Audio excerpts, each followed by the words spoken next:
નમસ્કાર. આજે આપણે શિક્ષણની એક એવી પદ્ધતિની વાત કરીશું જે ઘોખડપટ્ટીને સીધી જ પડકારે છે. એક એવી રીત જે શીખવાને ક્લાસરૂમની 4 દિવાલોમાંથી બહાર કાઢીને સીધા વાસ્તવિક જીવન સાથે જોડી દે છે. જી હા, આપણે વાત કરી રહ્યા છીએ પ્રોજેક્ટ પદ્ધતિ વિશે. ચાલો આ રસપ્રદ વિષયમાં થોડા ઊંડા ઉતરીએ. ચાલો એક સવાલથી શરૂઆત કરીએ.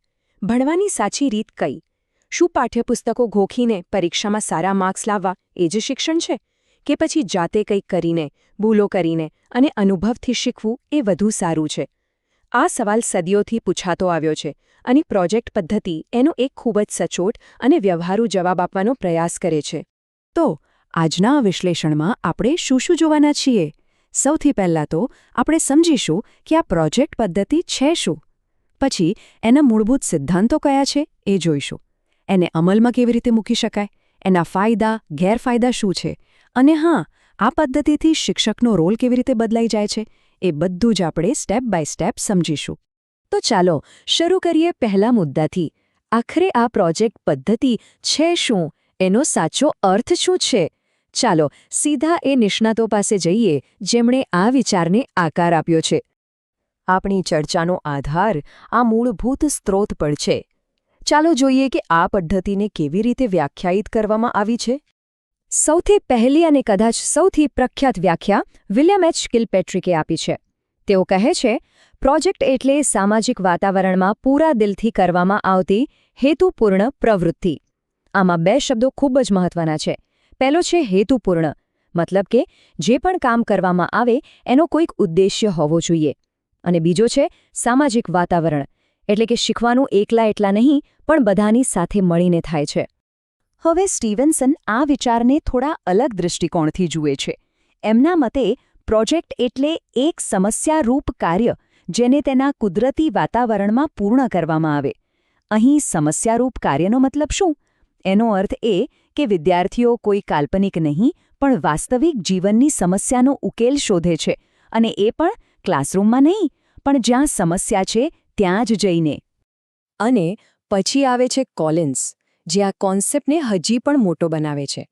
એ કહે છે કે પ્રોજેક્ટ એટલે ખાલી કંઈક બનાવવું જ નહીં, એ કોઈ વસ્તુનું સંશોધન પણ હોઈ શકે, લોકો સાથે વાતચીત કરીને માહિતી મેળવવી એ પણ પ્રોજેક્ટ છે, રમતગમત દ્વારા શીખવું અથવા તો કોઈ નવું કૌશલ્ય મેળવવું, આ બધું જ પ્રોજેક્ટનો ભાગ હોઈ શકે છે. તો આપણે વ્યાખ્યાઓ તો સમજી લીધી, પણ આ વ્યાખ્યાઓ કયા પાયા પર ટકેલી છે? કયા સિદ્ધાંતો આ પદ્ધતિને ચલાવે છે? ચાલો હવે એના માર્ગદર્શક સિદ્ધાંતો પર એક નજર કરીએ. જુઓ, આ પદ્ધતિ મુખ્ય 4 સિદ્ધાંતો પર કામ કરે છે. પહેલો છે હેતુનો સિદ્ધાંત, મતલબ કોઈપણ પ્રોજેક્ટ પાછળ એક સ્પષ્ટ ધ્યેય હોવો જોઈએ, તો જ કામ કરવાની મજા આવે. બીજો છે પ્રવૃત્તિનો સિદ્ધાંત, જે કહે છે કે ફક્ત સાંભળવાથી નહીં પણ જાતે કરવાથી જ સાચું જ્ઞાન મળે છે. ત્રીજો છે વાસ્તવિકતાનો સિદ્ધાંત, જે પણ શીખીએ એ વાસ્તવિક જીવન સાથે જોડાયેલું હોવું જોઈએ. અને ચોથો ઉપયોગિતાનો સિદ્ધાંત, એટલે કે જે પણ જ્ઞાન મેળવીએ એ ભવિષ્યમાં ક્યાંક કામ આવવું જોઈએ. આ ચારેય સિદ્ધાંતો ભેગા થાય ત્યારે શીખવાની પ્રક્રિયા ખરેખર જીવંત બને છે. ઓકે, તો થિયરી તો બરાબર છે, સિદ્ધાંતો પણ સરસ છે, પણ સવાલ એ છે કે આને ક્લાસમાં લાગુ કેવી રીતે કરવું? એક પ્રોજેક્ટને શરૂઆતથી અંત સુધી લઈ જવાના સ્ટેપ્સ કયા છે? ચાલો હવે એની પ્રક્રિયા સમજીએ. આખી પ્રક્રિયાને 6 ભાગમાં વહેંચી શકાય છે. સૌથી પહેલાં શિક્ષક એક પરિસ્થિતિ ઊભી કરે છે. પછી વિદ્યાર્થીઓ જાતે જ પોતાનો પ્રોજેક્ટ પસંદ કરે છે અને એનો હેતુ નક્કી કરે છે. ત્રીજા સ્ટેપમાં આવે છે પ્લાનિંગ, કેવી રીતે કરીશું, શું જોઈશે વગેરે. ચોથું સ્ટેપ છે એક્ઝિક્યુશન, એટલે કે ખરેખર કામ કરવું.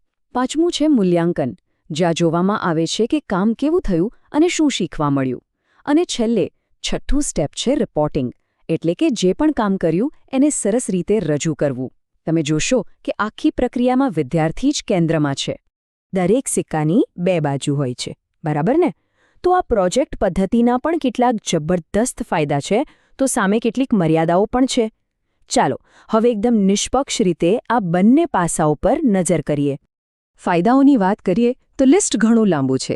આ પદ્ધતિથી વિદ્યાર્થીઓમાં જિજ્ઞાસા અને આત્મનિર્ભરતા જેવા ગુણો ખીલે છે. સાથે મળીને કામ કરવાથી સહકાર અને નેતૃત્વ જેવા સામાજિક કૌશલ્યોનો વિકાસ થાય છે. સૌથી મોટી વાત, આ કરીને શીખવાને પ્રોત્સાહન આપે છે અને શાળાના ભણતરને બહારની દુનિયા સાથે જોડીને શિક્ષણને જીવંત અને રસપ્રદ બનાવી દે છે. પણ વાસ્તવિકતા એ પણ છે કે આ પદ્ધતિ લાગુ કરવી સહેલી નથી. આમાં સમય ઘણો લાગી શકે છે અને ખર્ચાળ પણ હોઈ શકે છે. બીજું, દરેક વિષયને આ પદ્ધતિથી ભણાવવો કદાચ શક્ય ન બને અને કદાચ સૌથી મોટો પડકાર આ માટે શિક્ષકોનું ખૂબ જ કુશળ અને સાધનસંપન્ન હોવું જરૂરી છે. જો આયોજન બરાબર ન થાય તો કદાચ મૂળભૂત જ્ઞાનમાં કચાશ રહી જવાનો પણ ભય રહે છે. અને આ બધાની વચ્ચે એક ખૂબ જ મોટો અને મહત્વનો બદલાવ આવે છે અને એ છે શિક્ષકની ભૂમિકામાં. આ પદ્ધતિ શિક્ષકની આખી ઓળખ જ બદલી નાખે છે. આ સરખામણી જો બધું સ્પષ્ટ થઈ જશે. પરંપરાગત ક્લાસરૂમમાં શિક્ષક એક ઇન્સ્ટ્રક્ટર કે ઓથોરિટી હોય છે જે માહિતી આપે છે.